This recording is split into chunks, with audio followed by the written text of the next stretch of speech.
Hey,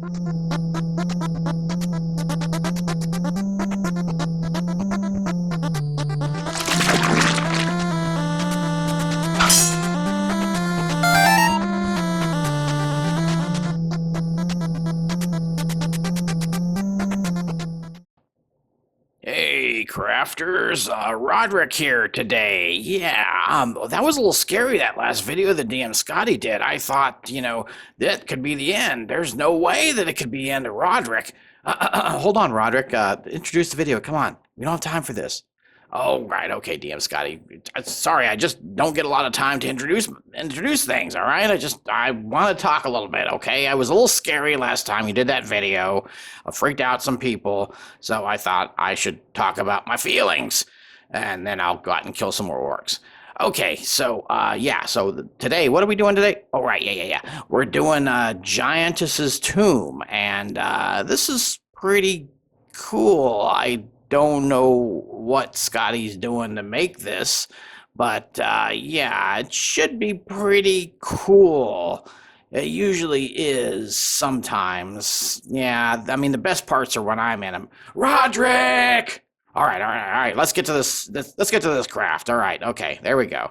Now go to your table and show them how to make stuff. Yeah.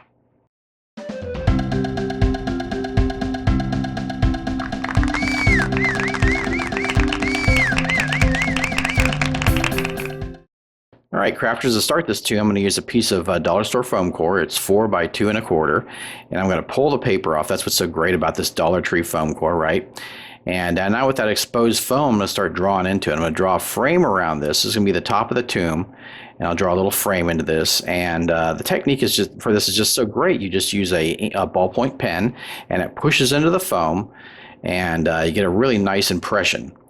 So I'm going to draw the face of the giantess. It's going to be the tomb of a giantess, frost giantess. So I'm drawing the face and everything. I was doing all this freehand, and I kind of sketch it out first, and then I, push the details more into the surface as I kind of get the sketch down. That seems to work well for me. And instead of just pushing so hard the first time, you can kind of just sketch it and then kind of push it into the foam core. But kind of trying to do a reverent image of this giantess here from her bereaved husband who buried her.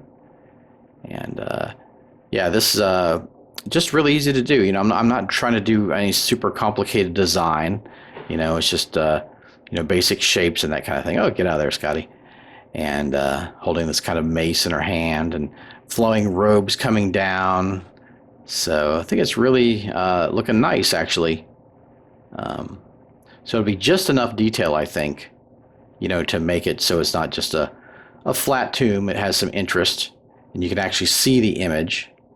So yeah, once you get it sketched out, I'm adding a few more details here.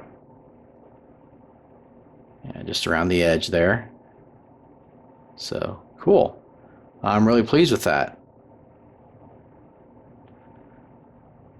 All right, nice.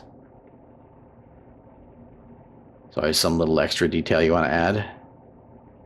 So now I'm going to add some glue. This strengthens it as well as secures it from the spray paint that I'm going to use on it, so the spray paint won't melt the foam, right?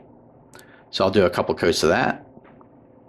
For the base of the project, I used 1/2-inch insulation foam, and this is just that pink stuff, and I got a piece of it, and I'm going to use a straight edge to measure out the rectangle that's going to be the base. It's going to be a 1/2 inch bigger than the top.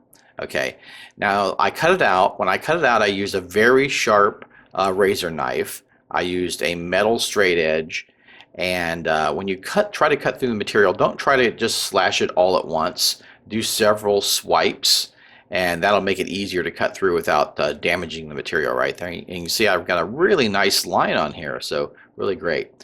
What I did next is I used a ballpoint pen and went around the edge, and 1/2 inch from the edge, did 1/2 inch lines.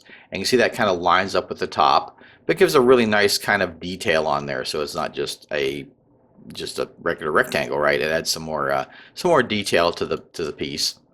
Next thing I did was I added some white glue on top of that.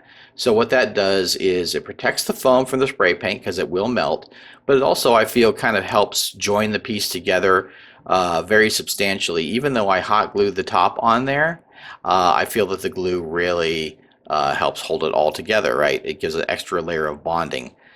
Next thing I did was I took a toothpick and poked into the corners of the top of the tomb. And then I got some heart sticks I got from the Dollar Tree, and I broke them off the tip. They're an inch long.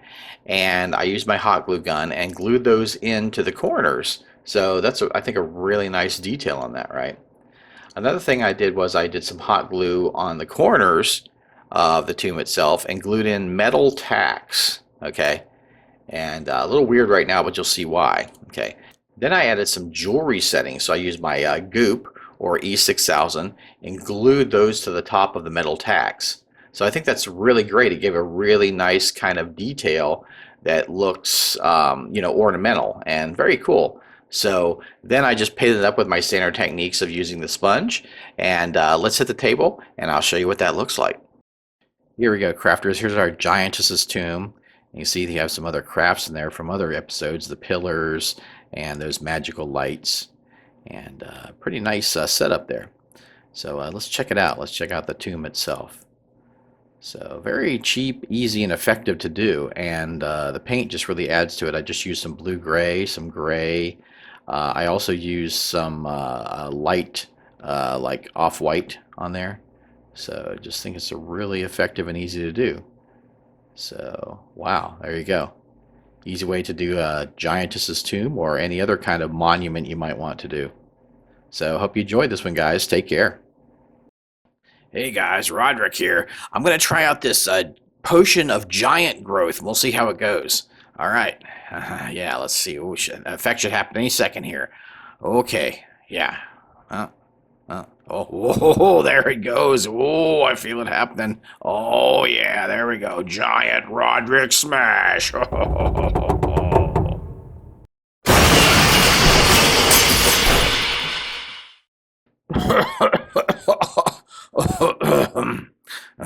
I guess that tavern wasn't up to building code now, was it? Glad I showed them their structural weakness there. Yeah.